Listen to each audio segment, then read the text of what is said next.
We are recording, allegedly. All right. Hi, my name's Chris Anatra. You know me as the Quantum Businessman. I am sitting down having an interview with Eva Nie from Once Upon a Timeline, who's going to be one of the speakers at the IMEC 2020 Revelations event. And I wanted to get to know Eva a little bit better and her exposure in the Mandela effect world and a lot of the work you've been doing over the past years to bring people up to speed with who you are and some of the things you'll be talking about as well, possibly at the IMEC convention. So Eva, tell us a little bit about yourself.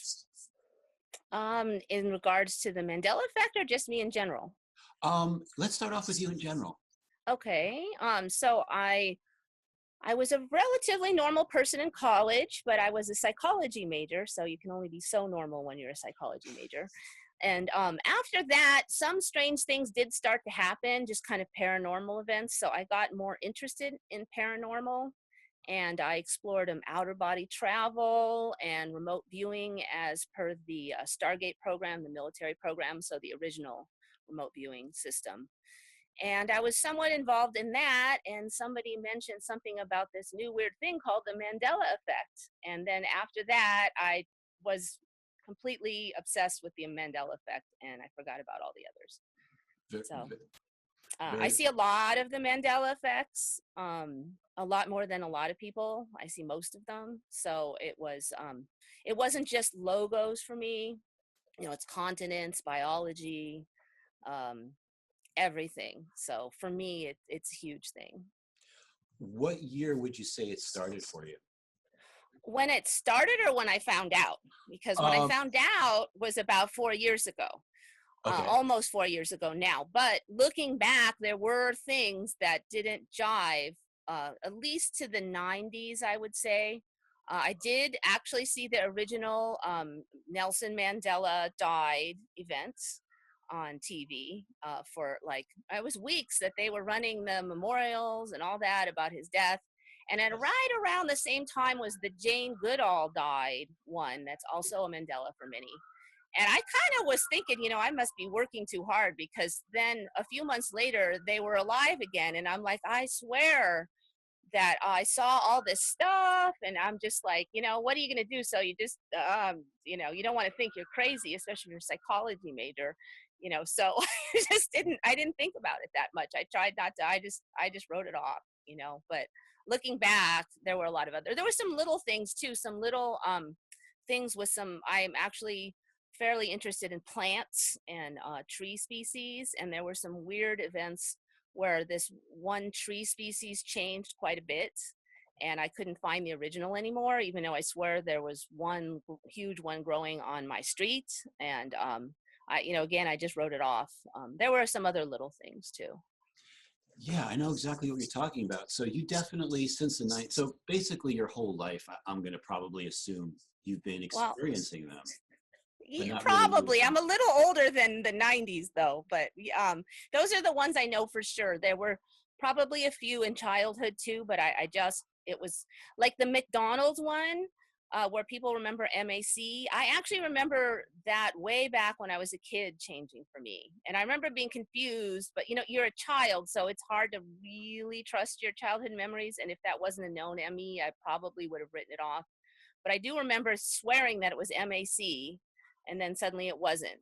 And I just, it's funny when you're a child, children are actually very particular about memorizing little details because everything is new to them. So I think they actually might notice these things more than adults. But, nobody takes them seriously. So. Yeah, no, I definitely agree with you. And I do remember the MAC, McDonald's as well, and then it becoming McDonald's as a kid, and just, they must have changed the name, or there must be a logical explanation for it. Yeah, I just figured I must have been wrong, but and to be honest, if it was only logos and spellings, I would not be sure if the Mandela effect was real, because I could see myself maybe. I mean, it's not what I would really think of myself, but I could write it off if it was just that. But there are huge things like Arctica. I had a continent called Arctica, in my timeline. And so a whole continent has now disappeared, and that's not something I can write off. Is that related to Antarctica, where you remember Antarctica being? It's there's a fair number of people who remember this Mandela, and when I first started shifting 4 years ago, there were a lot of people. So that's another thing that's kind of weird, because as you shift, what people remember changes around you. Absolutely. That was like a huge one originally, like 3.5 years ago. And basically there were two continents called Arctica and Antarctica, and they were sort of bookends, and they were both continents. And then Europe and Asia were considered one continent, and continents were like blobs of land. They weren't like, so they didn't split Europe and Asia. There'd be no reason to. And so there were still 7 continents, but one of them was Arctica. And of course it had land and high cliffs. It's kind of freaky to see it now because it's all flat. Yeah, and they had penguins. There was one native species of penguins, and they had polar bears, and that was it. Nothing else could live. It was too cold. Interesting. I remember in the mid-2000s, I was very interested in moving to New Zealand. So I had done a lot of research about New Zealand, and it was always one big island. It wasn't a North Island and a South Island. And then like one day, like I went back probably 2008, 2009 to reference some of the books and other materials I got. And I'm like, what is a North Island and a South Island? That wasn't there before. So the geography is definitely something that can definitely shake you up a little bit. Yes, that's in Mandela for me as well. When I was in school, I actually took Australia as my country report that we had to do. And I did a lot on New Zealand, since back then, New Zealand was snuggled up right on the east side of Australia. And it was one piece, as you said, and it was also smaller. And then about 3.5 years ago, it was way out in the ocean down more further south. But now it seems like it's kind of cruising back up towards Australia lately for me anyways. It's closer. I'm wondering if the oceans are just getting so small that it has to now. But now that it's close to Australia again, I can see that it's bigger than it was. It does look like there might be a third island branching off on the top too, if you look at it. Yeah, it's just really, I actually have a globe that I put on my desk, and actually I look at it every day to try to spot things. And things like Italy is driving me crazy because it's getting so close to Albania now. I think the last time I checked, it's only 45 or 90 miles away, the closest point of Italy to the closest point of Albania. So just, yeah, the geography, art, it's all over the place. It's not just one. You're right. If it was just one thing, you might be like, it must be my memory. But when it has so many different parts of our experience of life, it really makes you stop and pause. There's going on. A lot of things I've been interested in. Biology is one that I've long been interested in, and that has really changed brain structure, the backbone, the connection to the head, and the facial. The bone structure is totally different. It's not just lack of bone behind the eye. I mean, there's so many other things now. Would you consider our body changes to be like positive type upgrades, or do you imagine them going the other way? Because I have an opinion about that. I want to know what you thought. You know, it's pretty commonly accepted that they all seem to be upgrades, as best I can tell.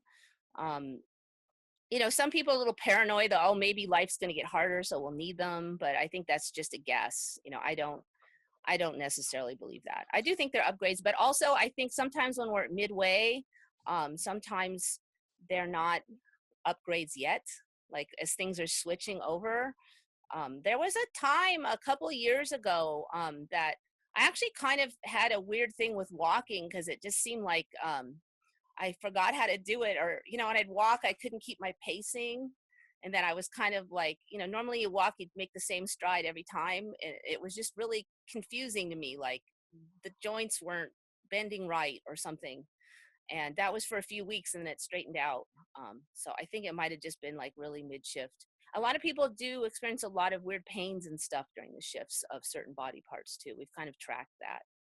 Yeah, and it ties into something else that some people have been talking about humanity going through something called a great awakening process and an ascension process and a DNA upgrade process. So a lot of times when I look at these body changes, like all the internal organs now being protected in the rib cage and our heart being like in the center of our chest rather than being like displaced a little bit to the left. To me, that also syncs with this concept of carbon-based DNA structure, double helix, 2 strands, to going to a more advanced 12 strands of DNA, what they call like crystalline structure. So there's all kinds of interesting things going on that kind of, it's all puzzle pieces that fit together. So it's kind of cool that as we like find these different things to fit the pieces and make sure we're not jamming the piece into place, but it actually fits like perfectly. Yeah, I don't know if you've noticed, but if you look up a DNA structure, last I checked, there was some kind of mumblings about there occasionally being a 3rd strand already. Oh yeah. And yeah, now, I don't know where you got the 12 strand from though. Is that on like some kind of prediction or? It has to go back with, it goes back to a whole concept of what actually is happening. It has to do with something called domination and control, which did things to limit the human experience, splitting our brain into 2 different hemispheres, disconnecting the basic 12 strands of DNA, only leaving us with the 2 that we need to function. But these things coming back online in higher dimensions. So you could think of these higher strands of DNA, perhaps they're not visible in a 3D view, but in a higher dimensional view, they're visible. And they say even children being born, like over the last few years, like they're being born with these extra strands being connected. And I think these are all things that will be like slowly like revealed and appreciated. Going up to a concept of 144 total strands of DNA, but there's a basic amount of 12. Even our whole number system is supposed to be based, well, should be based off of a 12-based number system rather than a 10-based. And people say, well, I've got 5 fingers on each hand, so it makes sense to do everything 10. It's easier to count.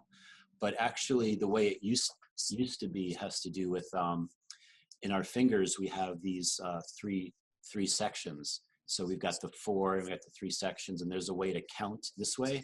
And then using your thumb to do multiplication and division. There's a whole other, there's all these really interesting things that we're not aware of that I think are going to come back into our.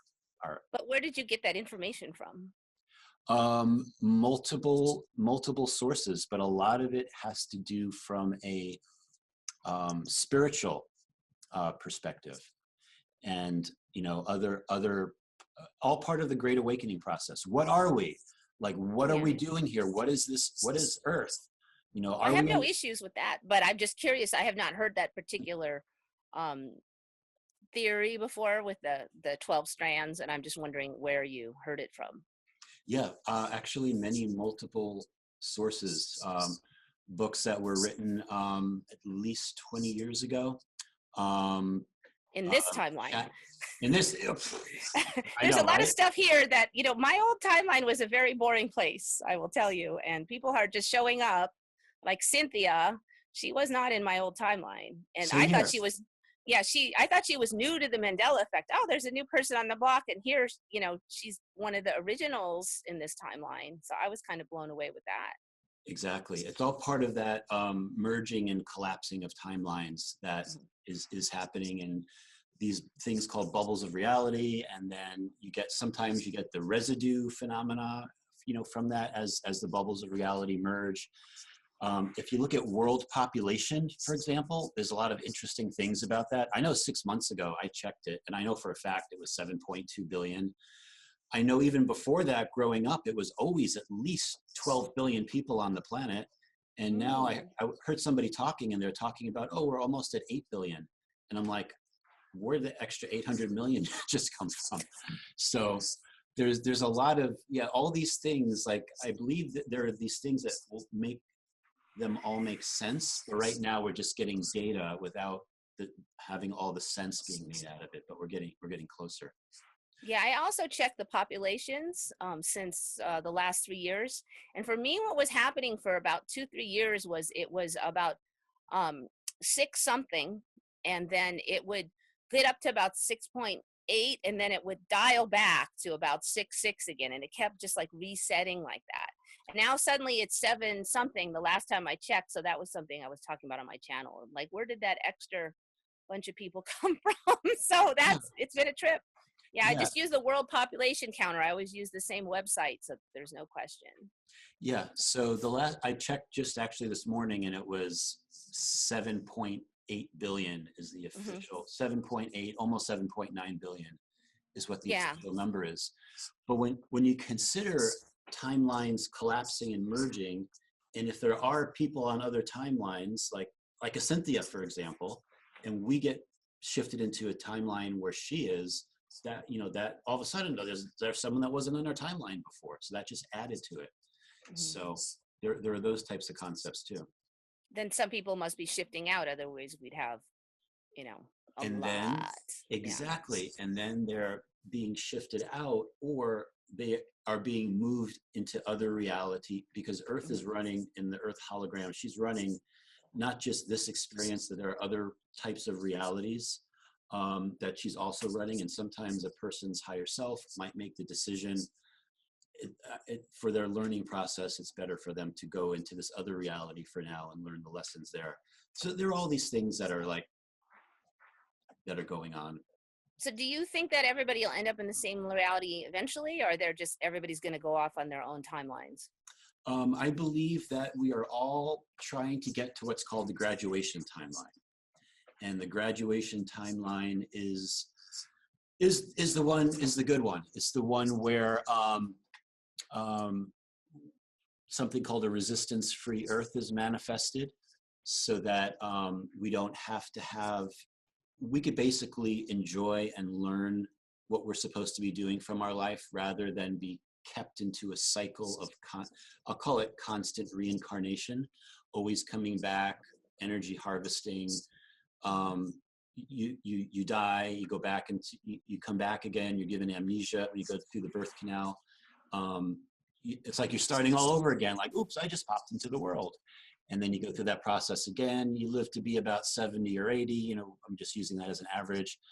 Right around the time when people begin to actually get true wisdom about things, and then their life is cut off, and you got to go through the cycle again, and then again.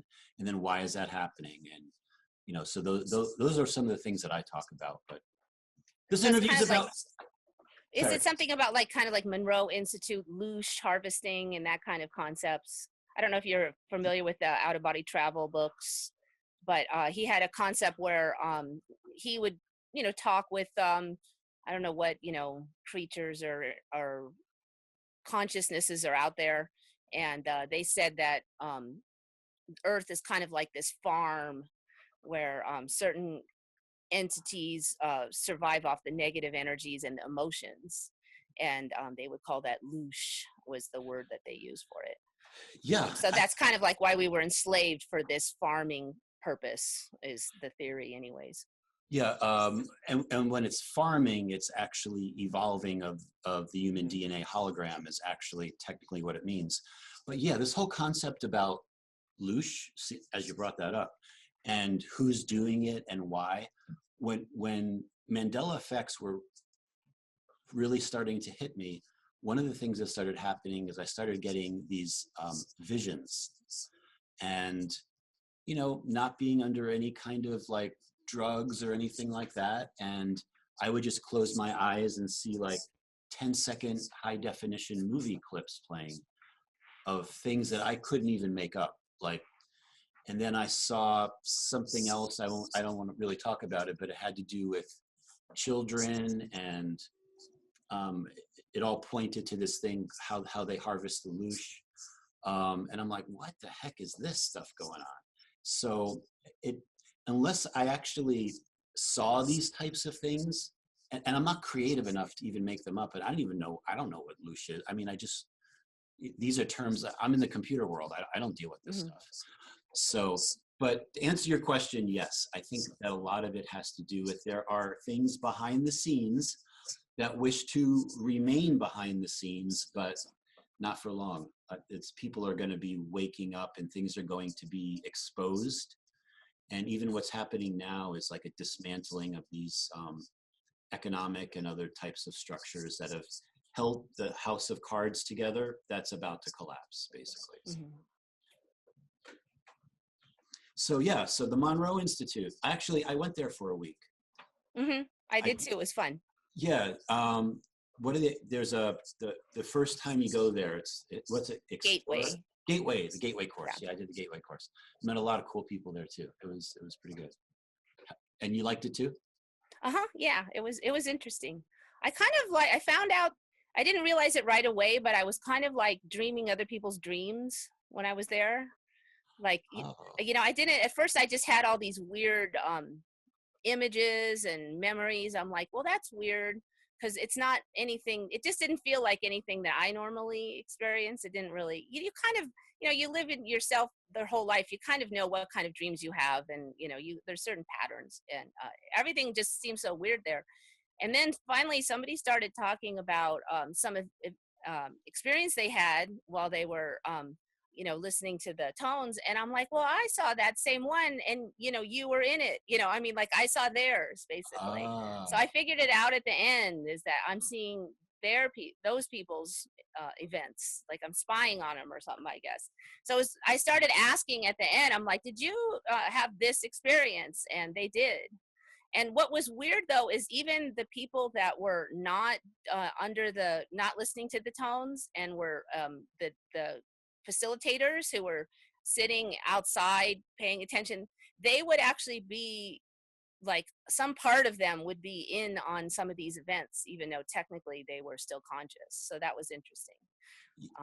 Yeah, that was interesting too. I remember one of my weird experiences there is I was in one of the bed things where it's like totally blacked out and you're listening to the binaural beats, etc. Yeah. And I had this thing fly in, like this man, like apparition, flew in to where I was. And I remember he put his face right in front of my face and he was looking at me. And I'm like, who could this possibly be? And then later on, the next day or a couple of days later, I saw a picture of Bob Monroe when he was probably like in his early 40s or something. And I'm like, that's who came and visited me. Like, so there's a lot of like paranormal activity going on there for sure. And it looked exactly like him. I don't know what he looked like when he was like a younger man, but it looked exactly like him when he was a younger person.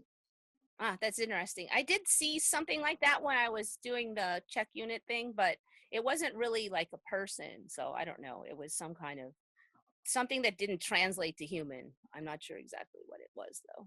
Yeah, it's definitely a place for a lot of different kinds of activity going on. That's for sure. So with all of this said, what do you think about the Mandela effect? Like, what do you think is causing it? What can we learn from it? I'm still sitting on the fence on a lot of that, because I just don't think we have enough data. But it definitely helps you realize that the reality is not what we thought it was, which is an interesting. I kind of suspected that as a concept, but the Mandela effect kind of pushes it in your face constantly. So you have to, reality is wishy-washy. It's not solid, and it can magically change. A lot of things that were fantasy have moved into reality. I've noticed that a lot of animals start out as weird Photoshop clickbait articles, and then they become real. So I watch that a lot now. The story, that's what I was asking about, your storyline and where it came from, because none of those storylines with the 12 strands of DNA were in my old timeline, and I haven't heard it. And what I've noticed is suddenly a storyline just takes over from my perspective. One of those is that mud floods. It came out of nowhere. Oh, yeah. Tartaria. Suddenly it's everywhere and everybody's pouncing on it. And then a bunch of the other stuff that's related to the COVID lockdowns, 5G. That germ theory doesn't exist. I think there was good evidence for it in my old timeline, but apparently in this timeline there isn't. But what's fascinating to me is people hear these theories, and I don't know if they're real people or not at this point. They're online and I don't know them personally, but online figures latch onto these and accept it without much question. So like this whole concept that germ theory is incorrect has spread all across the internet in a matter of weeks. I've never even heard of it before. And now so many people are claiming that's the case. So maybe, it will become the case. It seems like belief comes first and then the reality follows it. Right. So now it's kind of flipped cause and effect on end in my mind. So now I watch to see what belief systems are circulating. With this COVID thing, I think we may be getting a big split in the timeline because there's a fair number of people, just people I know in real life, that are convinced that this is like the Armageddon basically, and then the other half are like, no, it's overblown and it's just media baloney, and there's like this huge split, and there's evidence for both. There's really good evidence for both. If you watch the evidence, you'll see that everything has some for each side. So I'm thinking maybe we're gonna have a big split, and then if we come out of the lockdown and businesses are gone and people are gone, we'll assume it's from the COVID, right? Or at least a lot of people will. Exactly. So people can leave the timeline. A lot of them could go off to another place. You know what? It's interesting you say that, because there is I had an experience probably about 3 or 4 months ago with a coffee shop that I would go to every morning in the town that I live. And one time I went in there one morning like I normally do, and there's like completely different people. And the woman that's running it seems to know who I am, but I've never met her before. And I'm like, hi, I come in here all the time. My name's Chris, and she's like, her name was, she told me her name was Begonia, and she was like a Latino woman, kind of like, always would dress so that you could see her belly, kind of like very, very, someone that you wouldn't like miss, kind of a thing. Yeah, yeah. And she goes, Chris, how come you don't visit me at the other coffee shop that I own in this other town called Madison, where I used to have my business? And I'm like, I don't know what you're talking about. And she's like, you always told me you would visit me there. You never did. And I'm like, I didn't even know who she was. And then I'm like, where's the rest of your staff? Uh-huh. And she said that what happened was the other day, one person was fired and all the other people disagreed with it. So the entire staff, they let the entire staff go, or they quit.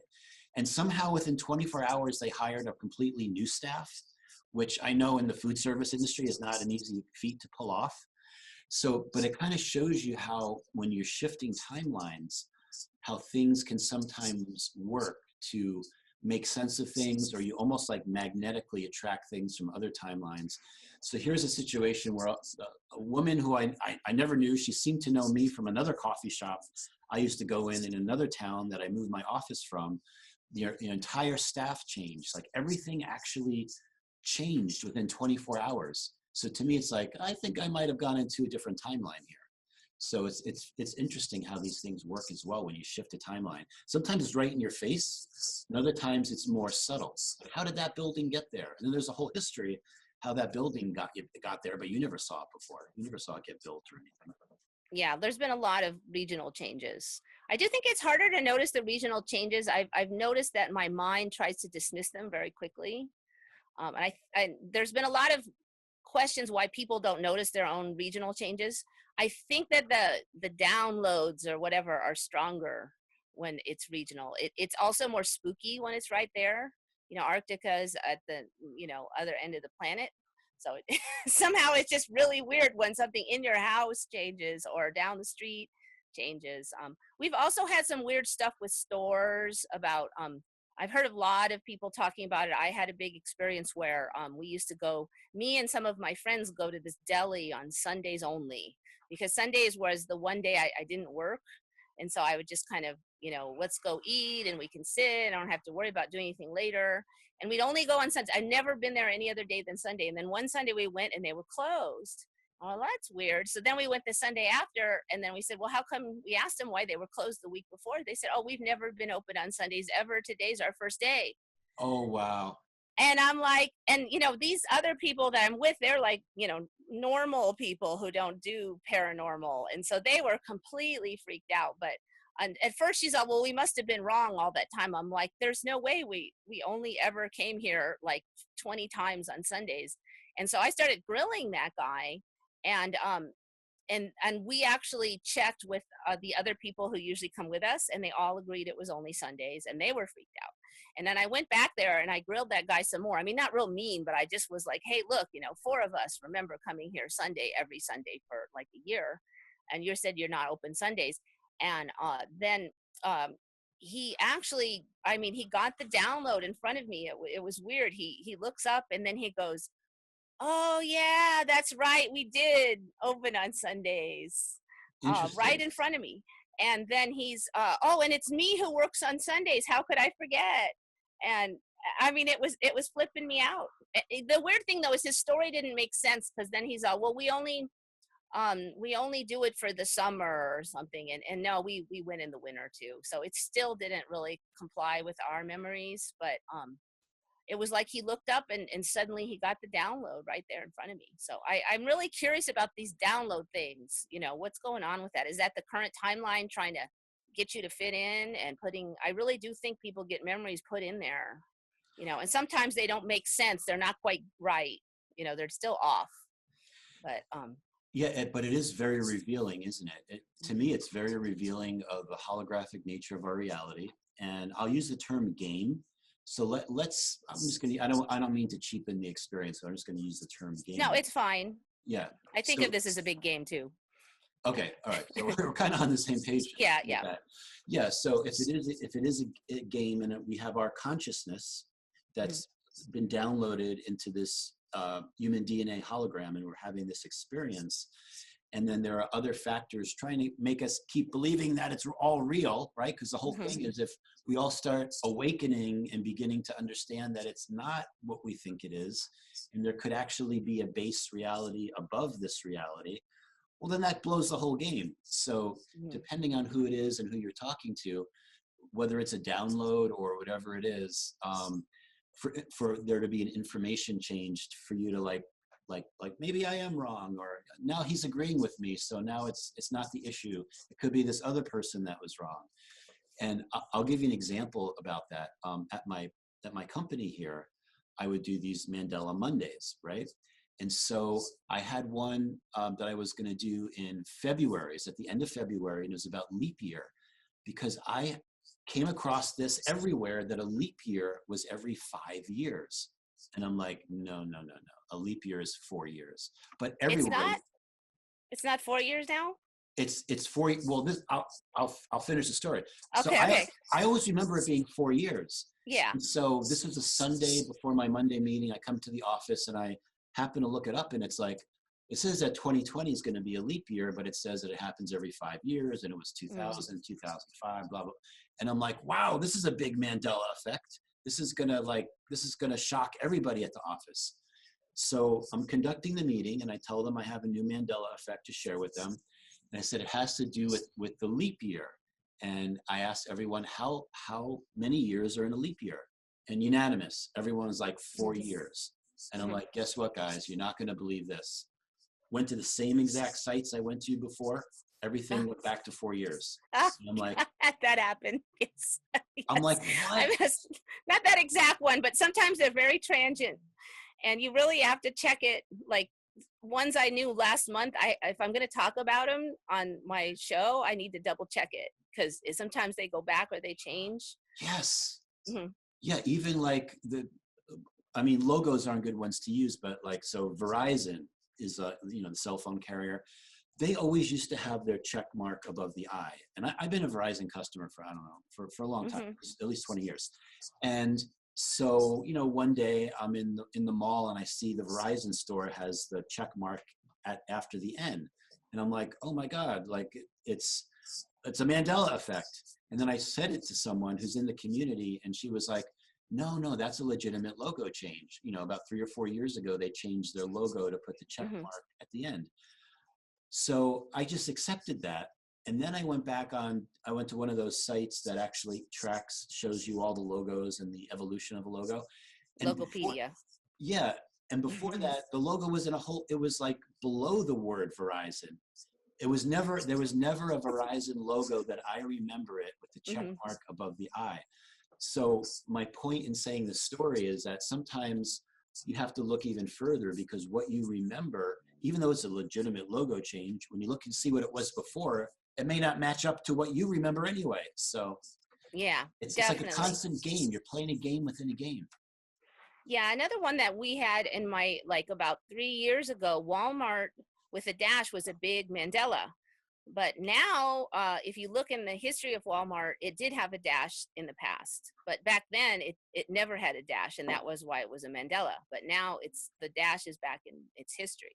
And I was wondering why nobody ever talks about the Walmart ME anymore, and that's why, because it's not really an ME here. You know, it did have a dash.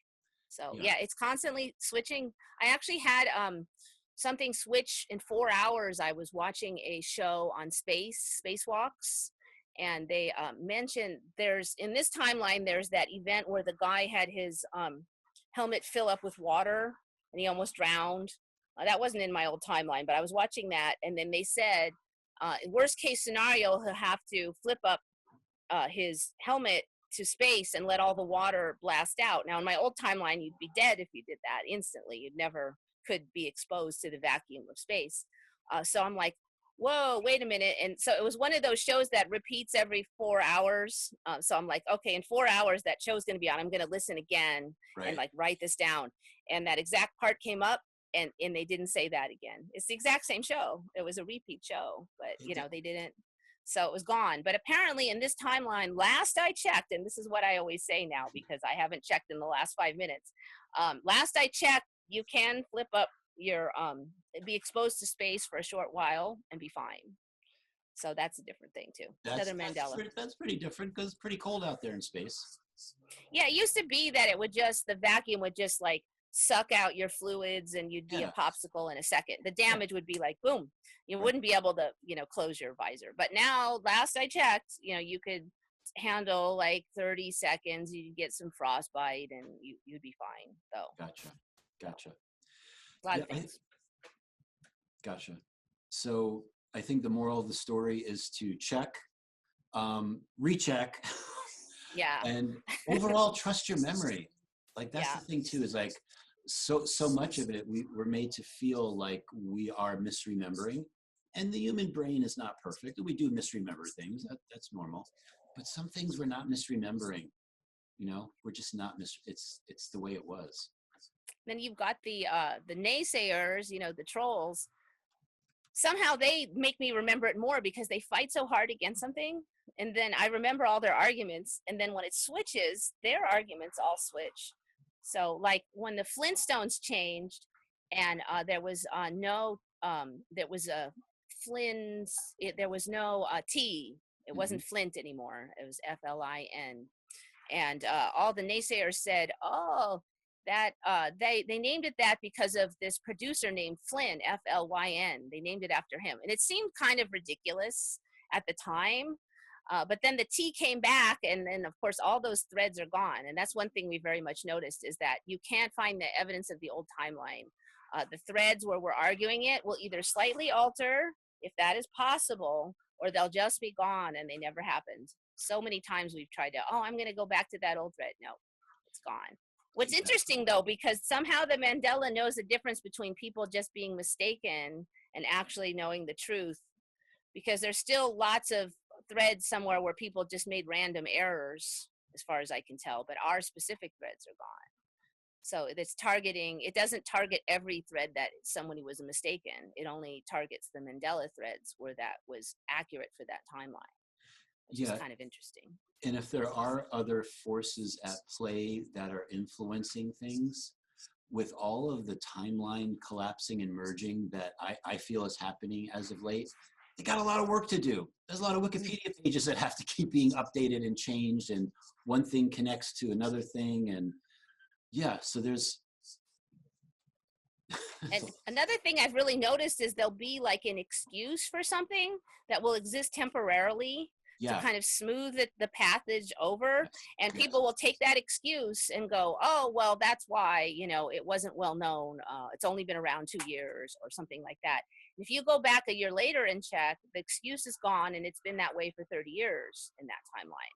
So Exactly. you'll see that, and nobody will remember that weird excuse. So Yeah. like that woman's, oh, they changed the logo. Oh, okay. And then later you might go back and check, and they didn't change the logo now.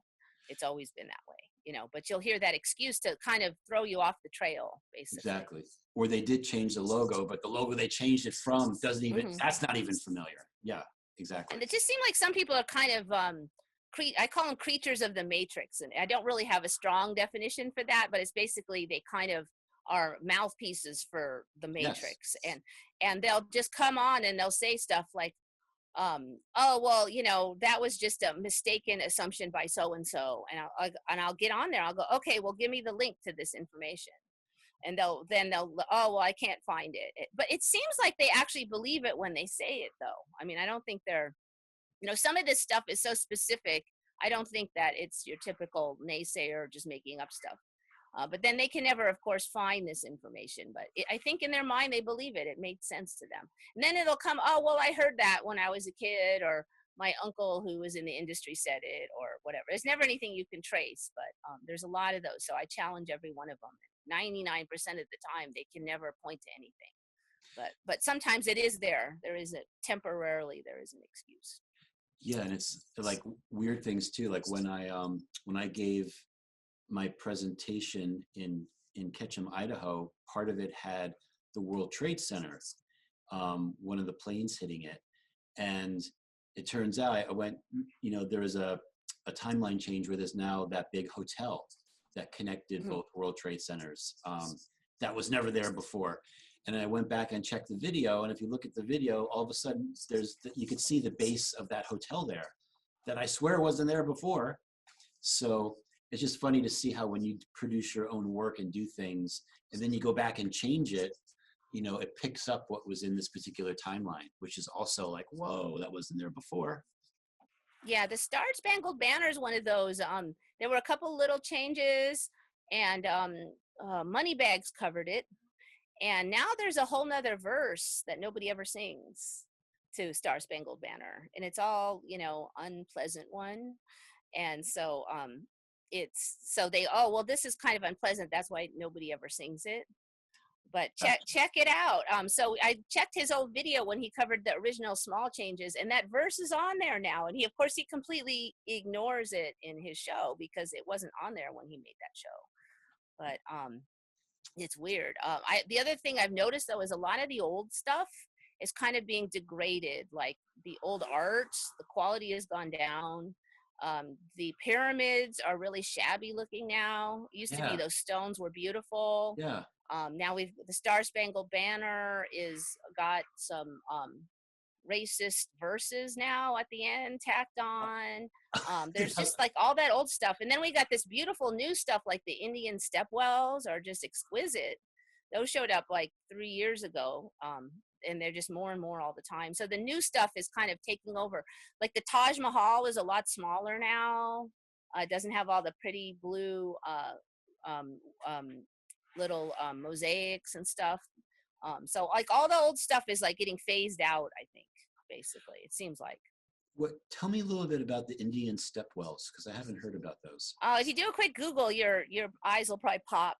They're just, so the storyline is that in order to get to water, they built these gigantic structures of steps to go down, and they would spiral down, but then they made them with giant colonnades. Sometimes they're like 2, 3, 4, 5 stories down. They're like the size of a crater, and all exquisite stonework. And then sometimes they even put buildings part way down. It looks like a lot of work, to be honest, to get down to the water, because it's like 6 or 7 stories down. And they keep, there's this amazing like grid patterns. Each one is different, so there's completely unique. If you just type in Indian stepwells onto Google, I'm gonna do that. It really looks like it's CGI or something. It doesn't even look real, some of them. It's just shocking. I wonder if it's related to the Hopi Indians at all.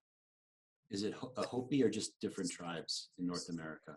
Well, there was a different tribe for me, was the Hopi, but there are a lot of tribes now that I've never heard of, a lot, in my area and everywhere, but especially right here, because I kind of knew the tribes locally because I worked at a Native American craft store for a while, and so you kind of learn that.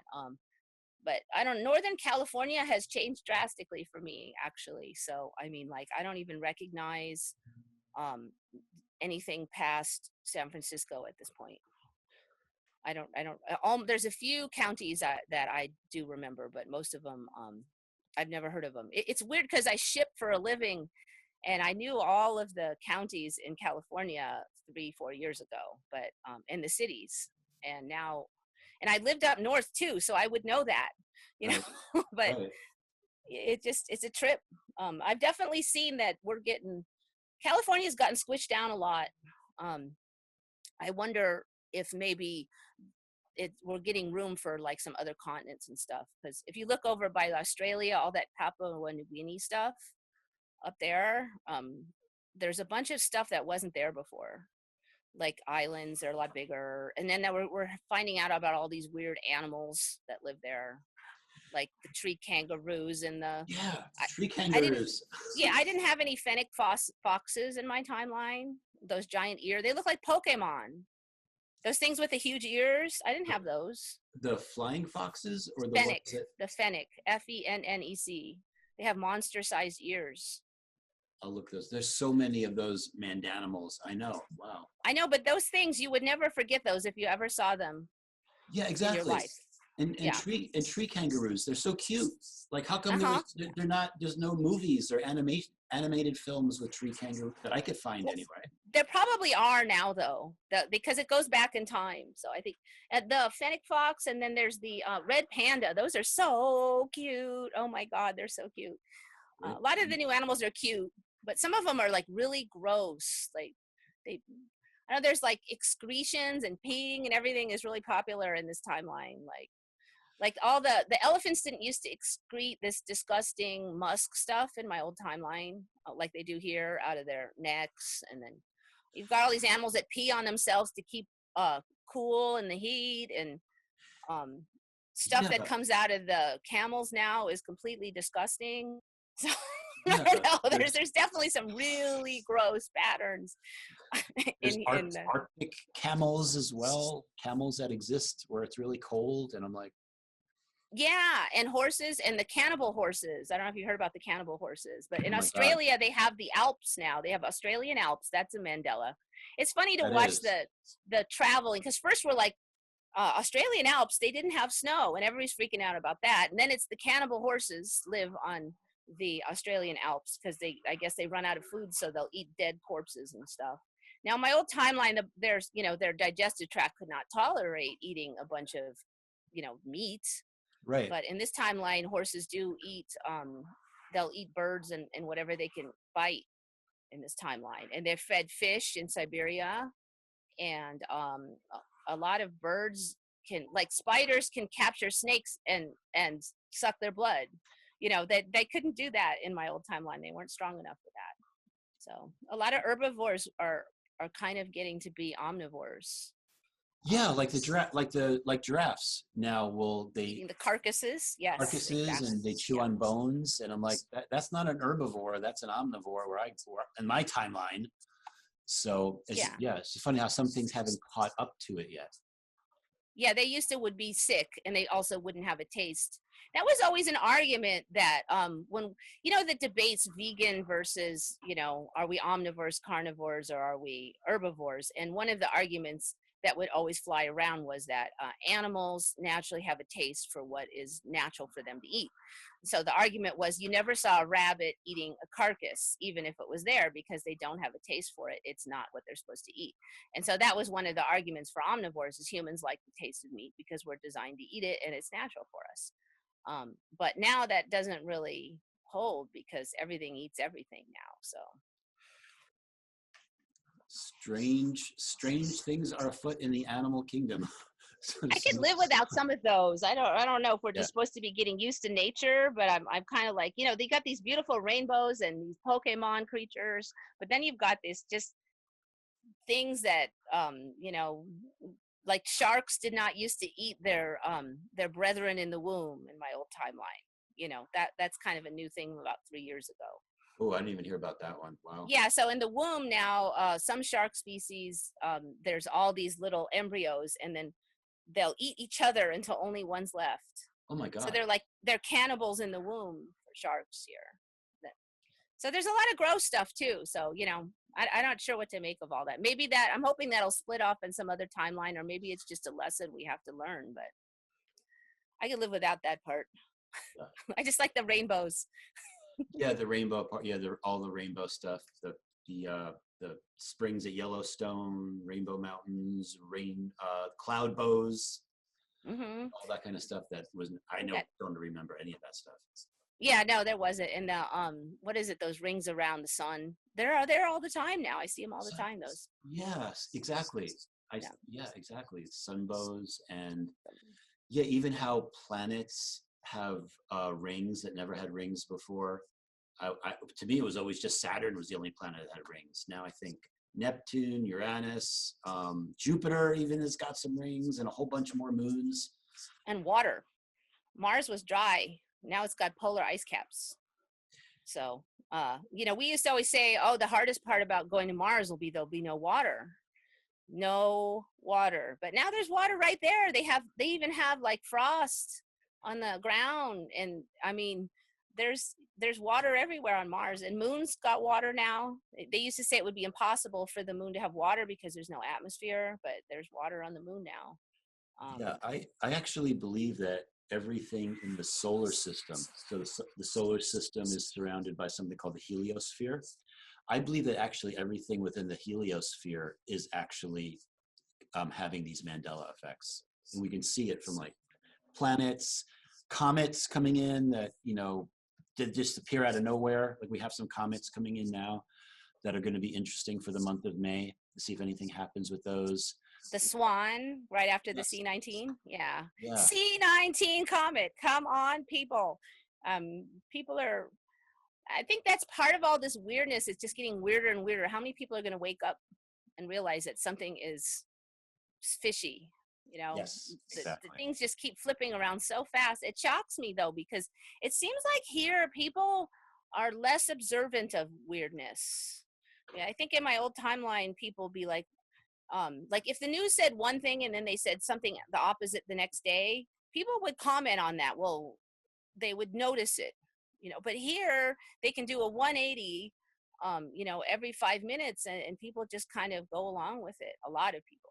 So it's kind of strange. It's like the strong delusion of the Bible. It's like it's stronger. The dream state is stronger here or something. You know what I mean? It just, they're more entranced. A lot of people. Yeah, there's that concept. What do you think about the concept of the NPC? That's an interesting one. I don't know if you're familiar with Dolores Cannon. A little bit. Okay, I'm very skeptical if she was in my old timeline. I think I would have known about her, but she has been, I've known about her for, shortly after I learned of the Mandela, I learned of her. So her concept, and there are, I guess, a number of people who have a similar concept, is that there's not that many people on Earth that are kind of like born and grow up and like us. There's not enough to be really fill the Earth. So the concept of NPC for her is that they are kind of put there as literally like non-player characters in a video game to just kind of keep things interesting. Like we're supposed to have a crowd here, so these people will show up to do that. So they're not good nor bad. They just play their characters and they disappear, similar to like a role-playing game online. Right. So that's one concept. I wasn't sure on that, but I'm beginning to suspect that there may be something like that. I don't know if that's exactly it, but I've started to see, you know, people just show up suddenly in places that and then disappear, and where did that guy go? He was just there. A little bit too much for my tastes, So I know a lot of people have a lot of, you know, anger and angst and think they're evil and stuff, but that's not the original concept, and I don't really see that necessarily. But then some people think it's people who are just completely like entranced by the matrix, or so there's different definitions of it, and I think there may be people that are completely entranced by the matrix also. But I kind of like to sit on the fence. I mean, I think there's something fishy going on with a lot of people, whether they're really people. Um, you know, if reality is just a dreamscape, then, you know, it's really not that weird to think that people would jump in and out from other places. So I keep Exactly. an open eye on it. Do you ever notice if you go into like sometimes a restaurant or a store, it might be almost empty, then all of a sudden you go into it and all of a sudden all these people just appear?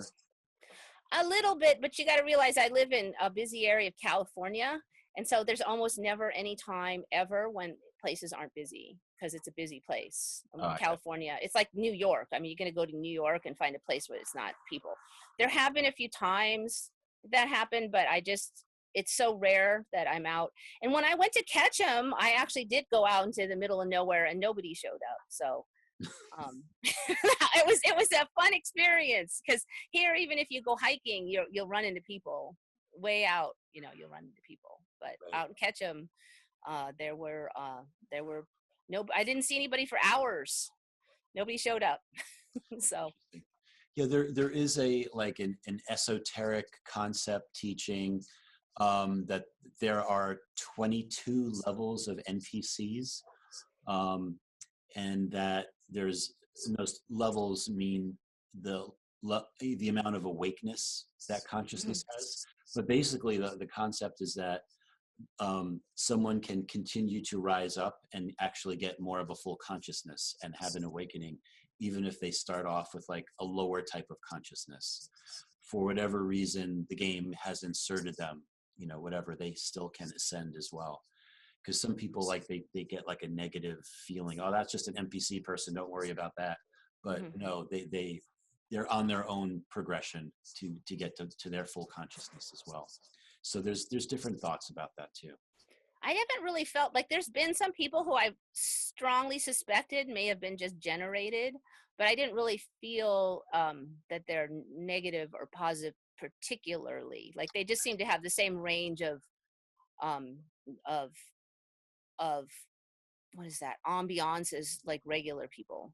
You know, some of them are kind of negative and some are kind of positive, and just like regular people. But they'll say weird, like that time I told you about how the deli person, I was grilling him about him being open on Sundays. So right after I kind of grilled him and he had his sudden memory, I went out and I sat outside with my lunch, and this guy immediately walks up and says, "Oh, isn't it great that they're open on Sundays now?" Like the first thing out of his mouth. You know, I'm like, what are the chances? You know? Right. And this is a little deli on a little road that does not get a lot of traffic. And it's like one of the least busiest places around, you know, just a tiny little podunk place. And so that guy goes up, and then I talked to him, and he's just kind of weird. And I was like, is this guy an NPC or what? I mean, this is when I was really thinking that. So he goes in, and then he comes right back out immediately. And I thought he had left his keys in his car because he was only in there like 2 seconds. And then somehow he already had his lunch. Like, I thought he's like, "Oh yeah, I got my food." And I'm like, you couldn't have picked up, even talked to somebody that fast. You know, I mean, like the time frame of him being in there was 1 millisecond, you know? So apparently he had already picked up his food, paid for it, and left, and all this. And then he was like talking kind of like a deranged person for a while, and then he left. And, you know, I was like, I don't know, that guy, I really wonder if he was some kind of NPC, because the chances of him pulling up right then. Yeah, and you wonder about that too. I had an experience with my 2 younger boys. They're ages 7 and 10, and I was putting them to bed one night, and there was like a sound outside their bedroom window. And they were both in the bed, and I looked out the window for an instant. I looked back, and then one of the kids was in the closet doing something, and his name is Aiden. And I'm like, "Aiden, like, how long have you been in the closet?" And he's like, "I've been in here for a couple of minutes. I'm looking for blah blah blah." But he was just right. I just looked up, saw that I heard a noise, couldn't tell what it was, looked back down again, and he was gone, but he was in the closet. So these type of things too, I think, are just indicators of a timeline shift. Yeah, could be. Happens, and it just, an event happens to make it point out to you even more.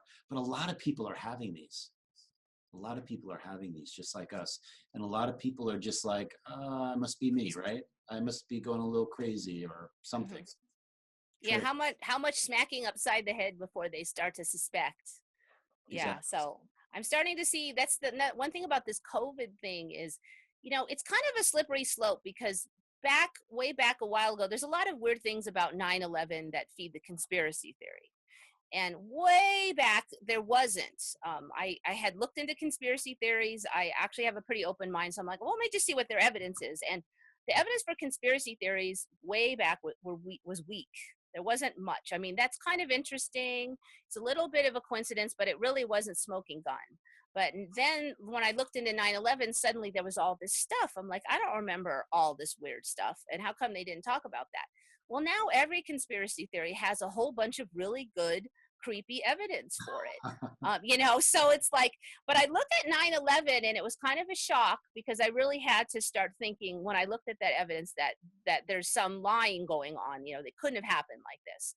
Right. And it kind of is a slippery slope, because once you open your mind to that everything is not as you've been told, it becomes easier and easier to do it again the next time, and less of a shock. And so for me, it was a little bit of a path that kind of paved the way to see the Mandela. Yes. Once then, I don't trust the media, I don't trust the government. Now I don't trust reality. There's something fishy about reality, but it made it easier. It was, Mandela was still a huge shock. It was still a huge kick to the head, but so I'm wondering, with all this conspiracy theory evidence, there's so much of it now. You almost, if you actually looked into some of this stuff, you almost have to agree that, that there's faking going on. Some people won't do it, but if they do, there won't be a question. There's so much evidence now. So maybe that's part of the awakening, to get people to question. To get people. But wait a minute. What's on the media is not what doesn't line up with the evidence. It doesn't anymore. Exactly. Used to. My old boring timeline, news was boring. There wasn't much. I had a really boring timeline, I have to say. Well, not boring anymore. No, it's definitely, may you live in interesting times, I guess. Yeah, I think there were a lot of people that were expecting something really big to happen in 2012, not realizing that the way I kind of believe things to be right now is that it was the end of something called the Great Year, which it's a term you can look up on Wikipedia. But every like 25 or 26,000 years, there's a change, and according to the Mayan calendar, that ended in 2012, and now we've started to progress into a new era of light, and these things take time. It's part of what's called the Alchemy of Consciousness. Consciousness of lead. And that's going to go from lead to copper to silver to eventually gold, and we'll reach a golden age. But the moral of that story is that as many dark or negative things that try to happen to us now ultimately will not be successful. They can't be successful because of the new era that we're in. But when the era that ended started, it seemed like everything that was negative or dark always had like an edge over the light. That era is over, and now another new era of light has begun. So it's just funny how these cycles work, and I'm happy to be at the beginning of this new cycle. I think it's great for the future going forward. But I do think the Mandela effect has really helped me deal with this so much better, because I see now that reality is flippy floppy. So whatever bad things I see now, some of them probably just got retconned into this timeline. They could be gone in 10 years or 5 years or tomorrow, so I don't worry about what I see as much now, because I'm like, that could be gone. And I'm looking back, and, the fear porn, this is a new level of fear porn with this COVID. And then they've got, if you don't believe in the COVID, then you've got the deep state takeover, and there's all these things you can get scared of. And now lately, you're going to run out of food because somehow COVID got in all the food supply factories. I guess it loves actual meat packing or something, and and so there's that. And then there was for a while the post office is going to go bankrupt. I'm like, no, that one's been recycled every 5 years for forever. But there's so much fear porn right now that it used to be just a few at a time. It used to be ozone layer and acid rain, and now we've got like 6 or 7 sure death events. But it's like a ramping up of the old system, basically, of scaring people. So Yeah, now that I know the Mandela, I can kind of just go, yeah, we'll see if that really happens. I don't think so. Yeah, and with everything going on too, if there is a disclosure event that comes up soon, like where we get introduced to certain ET races or something, it'd be a heck of a lot easier to take now with all this other craziness going on. I'm like, yeah, bring in the ETs. We can handle that. No problem. That's not. I'm really curious about that because I'm like, if the universe is all flippy floppy, I mean, is it just us, or are they really ETs, or is it just trans-dimensional things? And if it's trans-dimensional, they're not really physical, but they could be. So I'm really curious about that because I just can't decide. I mean, I do think that there's other consciousnesses, whether they're going to land in a spaceship or not, I'm just not sure. Right now we just see little funny lights in the sky, and that could be anything. So, Yeah, and a few days ago, the Pentagon came out and said that UFOs were legit, where they've never said anything like that before. But I'm one of the believers. I know that there's a lot more going on in higher dimensions as well. Mm-hmm. Yeah, so I believe there's going to be, at some point, that has to be disclosed. And for a lot of the ET races, what people don't realize is that the human DNA hologram is very coveted. That's why you hear about like abductions and things like that, because they're trying to duplicate what we have, the technology that we have. So people talk about transhumanism. Mm-hmm. We're already technology. You get our 12 strands of DNA connected, and we're pretty amazing. So we already have the technology that's inherent in us, and that's what a lot of the ET races are looking for. Especially now that we're going through an awakening process. We're getting these upgrades that people aren't really even 100% sure of. They're like, oh, I see this limbic circle around my eye now, and this has changed, and that has changed, and what does it mean? So I believe we're going to naturally even get more ET attention because they want to have the kind of experience that we have, or what we can get when we have all of our strands of DNA connected. So there's a lot of things going on behind the scenes, and I feel that like as the puzzle pieces come together, they're really going to make sense. Mm-hmm. So, now that we're on the weird subject, sure. This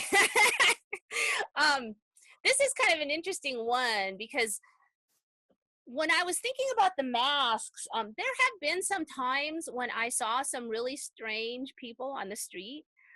And there's an area, I'm on the outskirts of San Diego. So if I go north, it's very rural.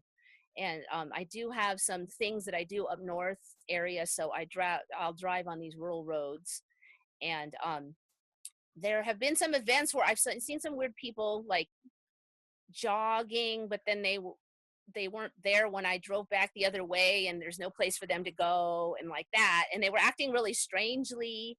And and this was a couple years ago, and a number of them were wearing these weird masks, and I saw that, and somehow in my mind, I immediately, oh, that's just to prevent pollution. And I didn't think about it for a while. And then I thought about it again, and I'm like, wait, they were acting really weird. And the mask was really weird. And it looked like they had like a snout, that was what was weird, is it looked like something was covered. And so I went online and looked for pollution masks. And the fact that the thought was in my head is weird because I didn't even know about pollution masks. And then I suddenly thought of it, and then they existed when I looked it up. I'm like, wait, how did I even get that thought? Right. Okay, so it was sort of weird because I'm looking through my thought process. I'm like, that is not me. That's not like how my brain works. So I looked and I could not find any that looked like this weird snout thing. And then there's not really much pollution in our rural area, and jogging with a mask on is very difficult because you need that air. And so I'm like, why would anybody be jogging out here? I could see if you were on the main roads with all the smog, but so the whole thing was just weird. And I always kind of stuck in my head the guy with the snout mask. And so now with the mask, I'm like, can more people like creatures visit here because they can, they can hide there, so I don't know. That one's way out there and I really don't know, but it is one thing that's kind of flopped around in my head a little bit. Yeah, I would pay attention to that, because I have definitely run across people and not wearing, this is pre-mask, and I'm like, that is, and I'm not trying to be prejudiced or anything, but I'm like, that just doesn't strike me as a natural born human. So yeah, or someone they who's were like really tall, or they just have a different look that you wouldn't expect. they were acting weird. One time I played pickleball, which is kind of a Mandela for a lot of people too, but I haven't been playing it that long, so it could be that it is a Mandela, but I still play it. And I was driving up there, and we were meeting some people, but they didn't show, so I ended up driving back immediately. So I had seen one of these guys was kind of leaning strangely on this pole, pretending to check his shoe, and then 15 minutes later I drive back and he's still leaning on the pole pretending to check his shoe. And there's just, the way he was moving was strange, the way he jogged, like he just didn't, I don't know, it was really weird. And I'm familiar with people who have brain damage and stuff, and it didn't really fit any of those paradigms either. So and out here at that place, if that was a regular, I would have seen him before, and I hadn't, and stuff. I don't know. There's also a concept that I want to dive more deeply into. I call them time cops, and they can actually jump into the presence of a person, or you might think it's a homeless person or something. Mm-hmm. And there's more involved to what's going on in whatever the scenario is. But one of the things that I've been doing, that I've been really practicing a lot, is muscle testing, kinesiology, to get the response from my body for if I have a question about something, to help, like, and I feel like I'm getting an answer back, like if you meditate and you get an answer back. But also to like test that with kinesiology. So sometimes I'm like, was that person a time cop? Or is that person like an ET? And then I'll do like a test and I'll be like, oh no, that's a human. Or like, oh my God, that's a time cop. And then sometimes I'll, when I, if I get that message, like I'll go by the person and I'll say, I'll mention something about time, or I'll sing a song about, if I could turn back time. And sometimes you see like their eyes light up, like, what did he just say? Uh-huh. So what is a time cop though? What's their purpose?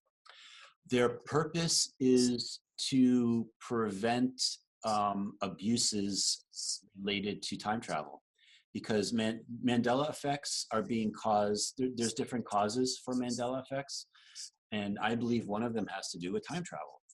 And time travel is a pretty serious thing if you know how to do it.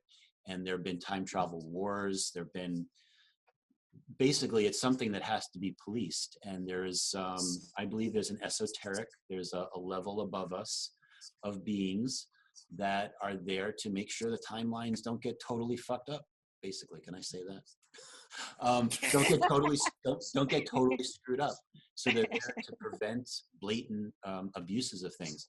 And sometimes events that you would want to change should not be changed, because they're creating all of these other positive things that you might, how could that be positive? So like a common solution is like, oh, let's go back and kill Hitler so that all that stuff doesn't manifest. But is it possible there could have been another reason for him to be there, and it's fulfilling other things? So some things should not be messed with at all. And that's the purpose of, basically, to summarize, that would be the purpose of the time cops. But I want to kind of take that to another level with like more specific incidences. It does definitely seem like a lot of events happened in every timeline, but they're a little bit different in each one, and the excuse for them is different. And sometimes the excuse is so stupid sounding, like if you thought that you wouldn't do this, and I kind of feel like that's how it is with the COVID, because a lot of the things they're doing don't really even make any sense for COVID, like curfews. I mean, curfews don't kill viruses. The virus doesn't prefer the nighttime, and then like the way they're doing the quarantine, like you said, it doesn't make any sense. I mean, and why are people buying this? Why don't we either protect all the weak people and let the regular people go to work, because most of the sick and elderly are not in the workforce anyway. And then another one was the CDC mask thing. Why did they say no mask for a month, and then suddenly say yes mask? And that was something that was one of the earliest things that really made me look, was that I kind of somewhat familiar with virus transmission, and when they said masks are useless, I'm like, what are you talking about? You know, and so I actually went and I did some research, and if you look at anything pre-January, you can get without the spin. And all the research that's right there on PubMed all clearly indicates that masks are fairly effective. They're not 100%, but they're fairly effective, even homemade ones, for both preventing cutting back on transmission and cutting back on getting the virus, both ways. So the CDC is saying the complete opposite. And everybody was making fun of people who are so stupid as to wear a mask for an entire month. And then all of a sudden we've done this 180. Now the CDC would have to know if there were actual scientists on there. They could have checked the research that I checked within at 20 minutes and found out that yes, we should wear masks, just like China did. So there's no valid reason for it, unless you want to get really conspiracy theory and say that they wanted us to get the virus, or maybe it's just something that had to happen. And so then there's, you know, I mean, like, but it doesn't make any logical sense. The CDC's 180 does not make any sense at all. Yeah. The first part of it. Did you? So yeah, I don't know what's going on with that. Maybe it also, I was thinking maybe it'd wake people up. Like, do you trust the CDC after they did a complete 180 after a month? But very few people, oh no, the CDC knows what they're talking about. You know, they're not waking up. A few of them. It's because like places like the CDC become their new religion, actually. It's almost like a form of religion.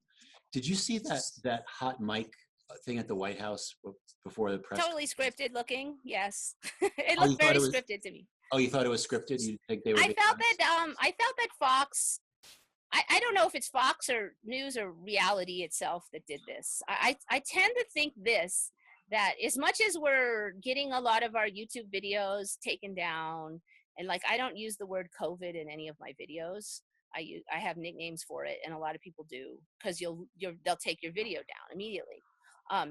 But Twitter still has them up, and there's these little events that keep popping up that kind of alert people that something's fishy, and that was one of them. And so I'm kind of wondering if reality has they have to show you both sides. Yes. Basically. Yes. You know, and you have to choose. You can't be railroaded without choosing. And so people, I think that might have been something that's there because people need to be exposed to that study that shows that the death rate is like 0.2, which is the same as flu. Right. You know, and so that's why I felt like that might have been there. But it looked scripted to me. It looked fishy, I'll say it looked fishy. But you know, a lot of Mandela edits look fishy too.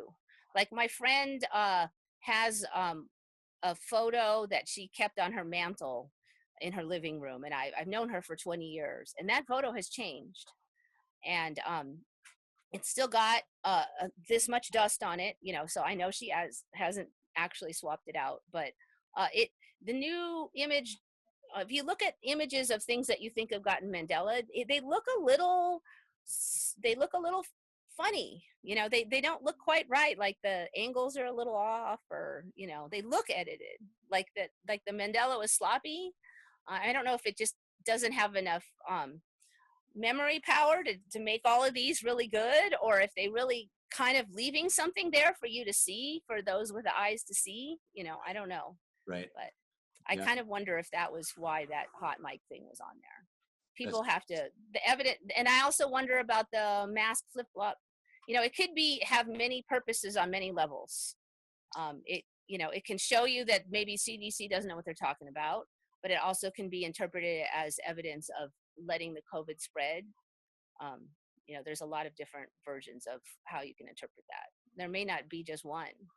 Exactly. And I think the bottom line is, no matter what, there's just going to be more and more evidence that comes out, and then you're going to be more polarized. You're either going to be in the group that's like, it's no more serious than the flu, to the other group that's like, oh my God, the world is ending, we're all going to die. You know, so it's almost like you're right. You have to like pick which reality you want. What is your chosen reality? Yeah, you're gonna have to decide whether you're just gonna cling to one theory and completely not look at any evidence to the contrary, or not. I think is part of it, but it may be more than one split too. You know, there might be multiple routes that this could go to. So try to just chill out, and that's why I try not to get. I mean, I do believe that there is a spiritual war, but I try not to ham that up too much because I think that people get too scared, then that just feeds into uh, um, a path that would be less preferable.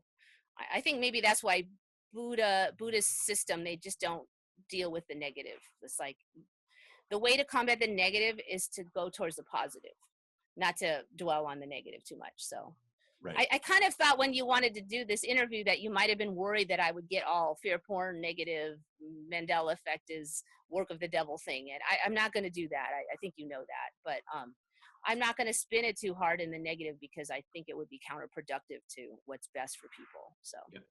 Yeah, as a matter of fact, I was most fearful that we'd only talk for like 10 minutes and have nothing to say. And meanwhile, an hour's gone by and we still keep talking about things. So it's great. So what do you think, just to wrap things up, what do you think about the whole building a community, the International Mandela Effect Conference, what other people are doing? What are your feelings overall about the Mandela Effect community as a whole? I think it's going to maybe split a little bit too into the positive versus the negative. You're obviously going the positive route. And it's probably the best route to go if you want to go into the positive timeline. So, you know, historically, many people have always said the power of the group is greater than the individuals. There's like a synergy. And that's, you experience that when you go to Monroe Institute. It's different than when you listen to the tapes at home. All those people there, there's like a pressure, you know, an evolutionary pressure. And so if you hang out with people that are going the positive route, I do think that there's going to be a lot of pressure on us to also go the same route. And so I think it's a good thing, of course. But then there's a lot of people that really think all changes are evil and work of the devil. And that's a different section of the Mandela Effect community. But I don't think that we'll get many of those people because they'll see your path and they won't agree with it. Right. Exactly. And everyone has a right to choose, you know, light, dark, neutral, whatever. It's a personal decision, and you have the right to change your decision too. You might be going down a certain path and be like, you know what, I'm not comfortable with this. I prefer to be more neutral, or whatever the situation is.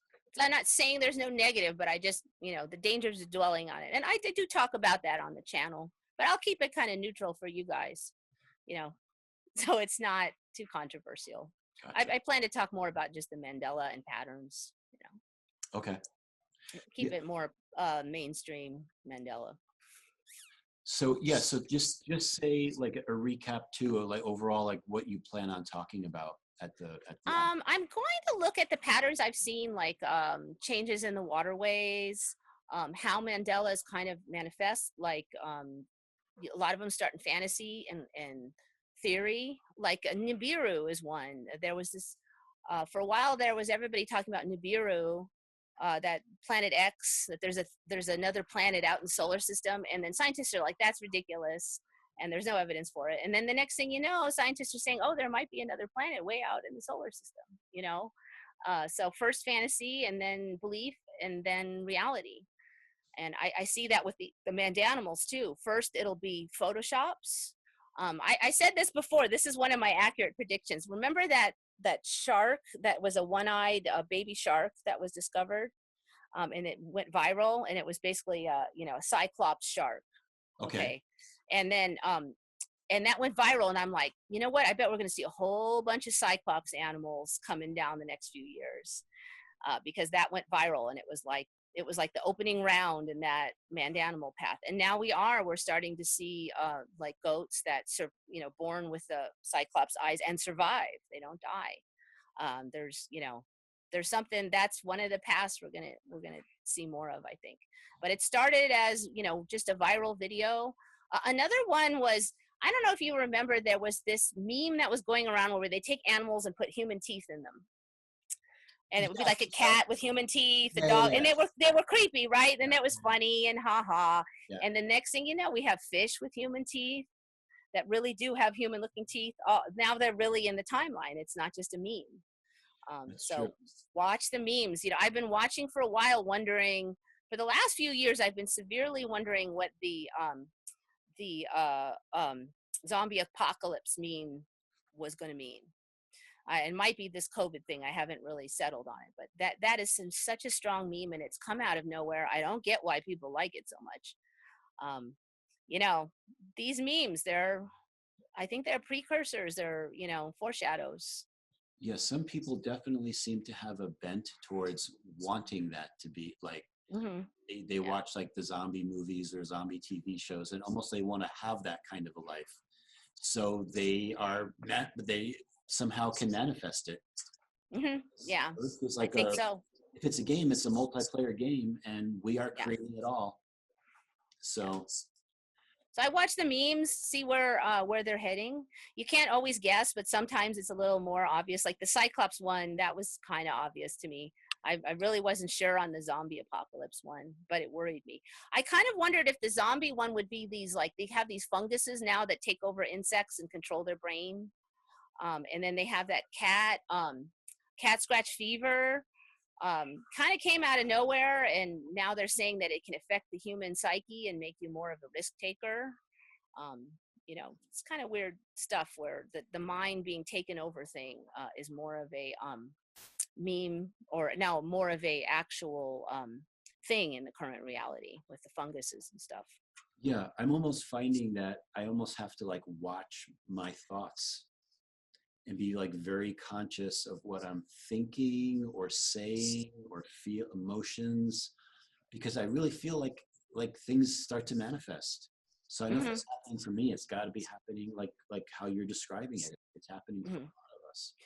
Really. Is there any Mandelas that you think that you might have personally manifested?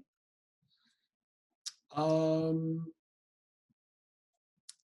would probably not claim any that I would say that I personally have manifested. I have suspects of things, but nothing that I'm going to say. Maybe something regional that just got your name all over it. I'm going to say no.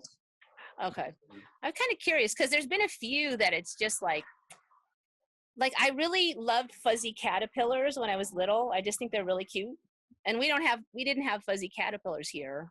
And then about 2 years ago, there was millions of fuzzy caterpillars, and then they said, oh, well, we had such a hard rain that the fuzzy caterpillar population is high this year. I'm like, what do you mean it's high? We've never had a fuzzy caterpillar here in 25 years. I would have noticed. Right. So I kind of wondered, I'm like, is that maybe not wholly mine, but, part has kind of my fingerprints on it with the fuzzy caterpillars, just stuff like that.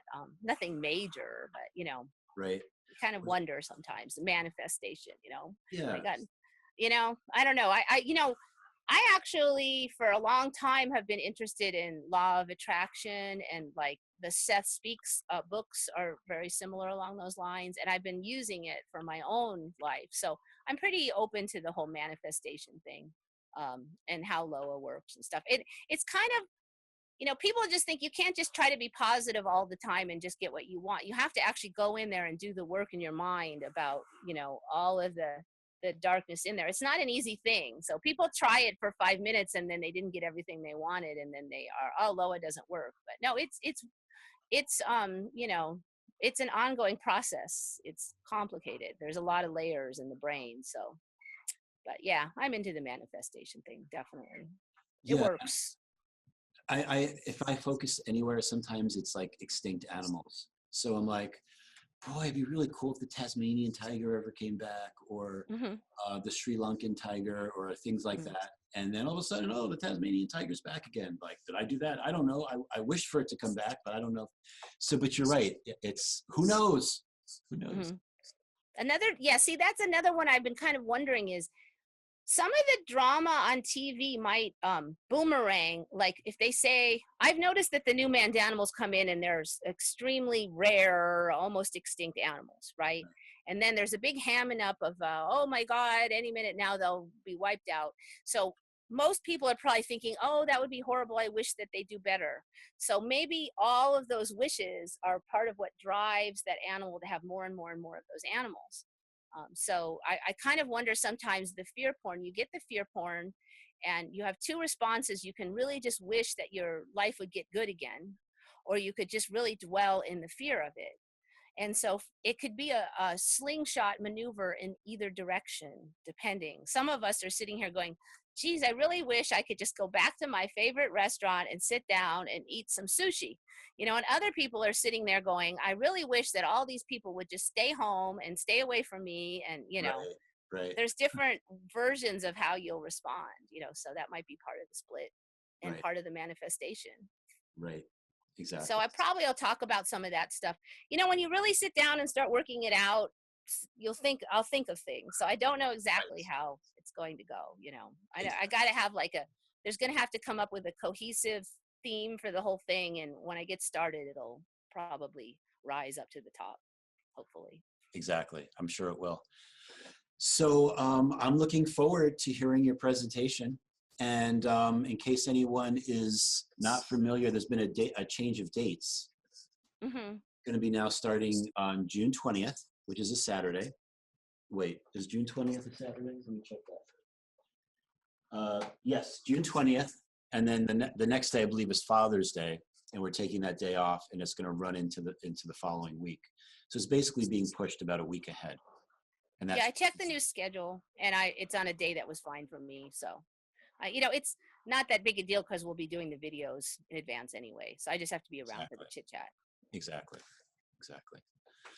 Great. Well, Eva, I have no idea how this is going to be edited down to 10 minutes. I would almost like to post the entire video. I don't want it to be taken down because we mentioned some C words and V words. Yeah, you definitely want to cut all of that out. You do. You do. But a lot of what you said is really interesting. It's almost like if I put it on like the website only kind of a thing under a resources page. But in it, I really appreciate a lot of the wisdom that you spoke. And I really appreciate a lot of the knowledge that you have. You're really bringing like a lot to the community. And I really want to thank you for that. I'm very impressed. Well, thank you. I've really enjoyed this because I really didn't know what you were about. In person, you're kind of quiet and reserved. So I didn't really, I felt like I wasn't sure what kind of person you were, you know, so I feel better now. Yeah, that's what you're obviously behind a lot of stuff, you know, and I'm like, who is this person and what is their agenda, you know? Yeah, exactly. And I'm not even sure what my agenda is. Pretty much like discovery and trying to keep an open mind. But I guarantee you, like if you were to ask me just 3 or 4 years ago, would I ever be talking about these things?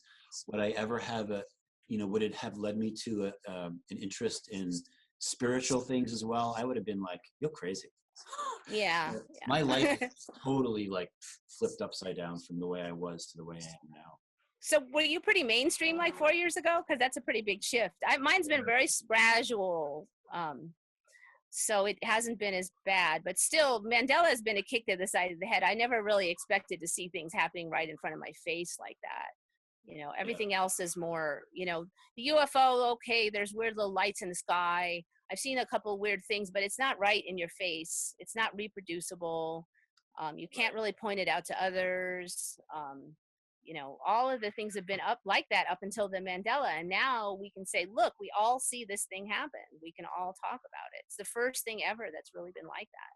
Yeah, I mean, I think I've always had an inquisitive mind, like the whole, like the events of 9/11 just never sat well with me. Things that you would call conspiracies, like the JFK assassination, which is a Mandela effect that really influenced me because I knew frame by frame of that Zapruder film. I knew it frame by frame, and that was completely different. Oh, like, yeah. So, and it keeps changing. Did it change? My timeline, the blood didn't splurt out. I mean. Yeah, because I noticed it. The last time I looked, it was much more violent than it was before, and it. Yeah. There's. Yeah. I got to tell you, I'm almost out of battery because I really thought this was just going to last 15 minutes. I know. Okay. So I probably have to go So, soon, and if I yeah. cut out suddenly, you will know why. Okay. Yeah, no problem. Okay, well, thank you very much, Eva. It was great to get to know you more. And Nice meeting you. yeah, well, thank you, All Eva. right. Well, nice meeting you then. Same Take here. care. Take care.